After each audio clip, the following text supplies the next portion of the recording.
Welcome back, Mr. Salahuddin.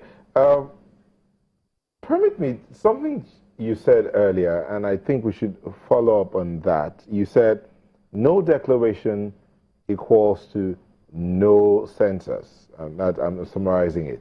But then between the declaration and the actual census, there's supposed to be 36 months. Let's just say the president now comes up to give a declaration now. Are we going to compress? Are we within that time frame? Yes. Are we within that time frame to have the census? Legally. Thank you. That's why I explained to you that it's proclamation, not declaration, but well, basically they mean the same thing. I did say to you that that's why the National Population Commission is taking steps so that we can cover grounds. And as soon as Mr. President gives a proclamation, we'll be able to go ahead. We've started with a few pre-censal activities. And one of them is the EAD, Enumeration Area Demarcation. I did explain that to you.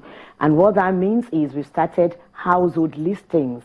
We enumerate the household. We divide the nation into smaller units so that when it's time for census, it's easier for our enumerators to cover those small units and be able to ask questions and record individuals' names and identities and all other information they need to do. That's why I explained to you that we have started on our part to do certain things that could probably take time by the time the proclamation comes, because we're also aware that Nigeria at this time more than ever before needs to have an accurate, verifiable and reliable census figures.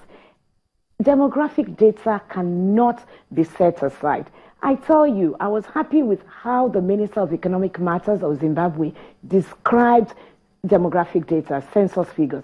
He said it is a priority of priorities. And I tell you, without it, every other thing any nation does not have foundation. If you do not know who you are, how many you are, the characteristic demographic data of your people, you cannot successfully manage them. It is good for planning, you need it for policy making, you need it for implementation, even for accountability. Because when people know that in a particular local government there are only 20 children and you say you want to build one hospital, maybe 100 hospitals in that local government because you're from that local government, then they know that you're not being sincere. So without demographic data, no nation can move forward. Take the issue of electricity. The Minister of Power did say recently that he believes that if you had proper demographic data, it would be easier for electricity to go around. If we have census as at when we should have it, we know how many children are born, we know when they should start school, we know what health facilities to provide, the inoculations, the vaccines, we know what reproductive health, how many women will enjoy it, we know how to invest in our young girls, we know the number of men, the number of unemployed youths, the strength of our country, then we know where to actually put our foot. I mean, we know where we should deal with at a particular time. Sometimes, I must be honest with you, I wonder how we prepare budgets in Nigeria, because we don't really have all the demographic factors and indices that we should use. How do we get how many schools we should build, how many roads, from what area to what area, how many liters of water do people need, why do they need so much, and all this. All these are demographic data. They're evidence-based. You cannot run a nation without evidence-based demographic data. Okay, and that's why it's so crucial at this time of our recession to have a census, because we'll be able to know, is this recession as heightened as they tell us, or is it even lower? Because it's only when you have these in place that you can find solutions. You know that a problem that you know is 50% solved. We don't even know our problem. The other side of it is how many we... The processes and all of that, you said you've already started. But for the proclamation from the president, there are things that should be done for the president to make his proclamation. What are those things, and have they been done? I mean, those things that should ignite that proclamation from the president, what are they, and have they been done?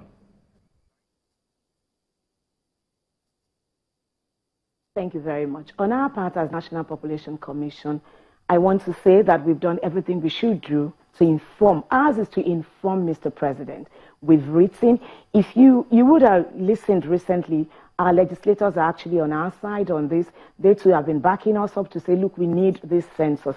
We've written to Mr. President on it. We've laid out the budget. This is what we are supposed to do. We've laid out the processes that we're going to go through before the actual census.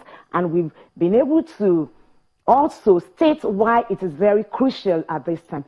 Let me also chip this in, that you know that this census is also going to bring in employment to a lot of Nigerian youths, because we're going to employ a lot of people to be part of the commission in discharging these duties.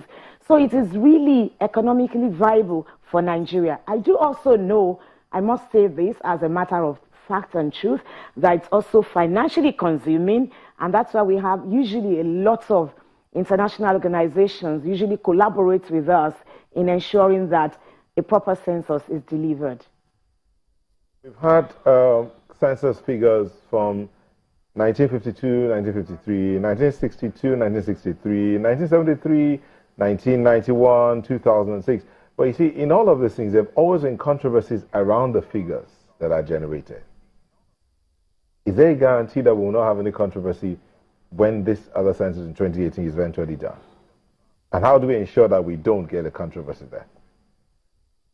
I must say this, anywhere there are human beings, because of human factor, you would always have controversies. Look at even human beings, as perfect as God is, some still believe he doesn't exist. Some still don't appreciate God. So I would not totally say there will be no controversies. But what I can tell you is this, we as National Population Commission, we are putting in place very, very high technical measures to ensure that we have a near perfect census.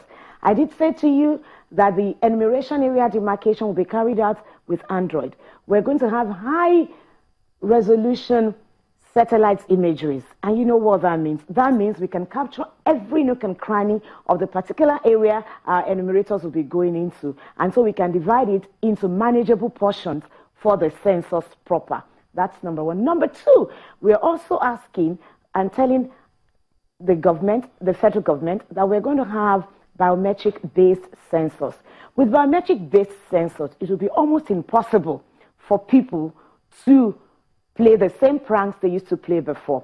Already we have the high-resolution satellite images that can see everywhere. It's not going to be like what happened in 1993, or when was it? When after census had been after it had been taken, they found out the coma people. We're not going to have that. The satellite imagery is going to see every part of this nation. So every part will be covered. That I can assure you. And then with the biometric sensors, we're going to have a near perfect count, because you're going to have your fingerprints in it. We're going to capture your face. We're going to capture your fingers. So we are saying, given the opportunity, we are going to have a near perfect census. We're going to have a reliable census that will help Nigeria get out of this doldrum and move forward. I can assure you of that. Okay, now let's look at the number of years, the interval between one census and the other. Nigeria is 10 years. We have some other countries, Japan, Australia, and a few other countries doing 5 years. What's the idea behind the 10 years that we operate, knowing that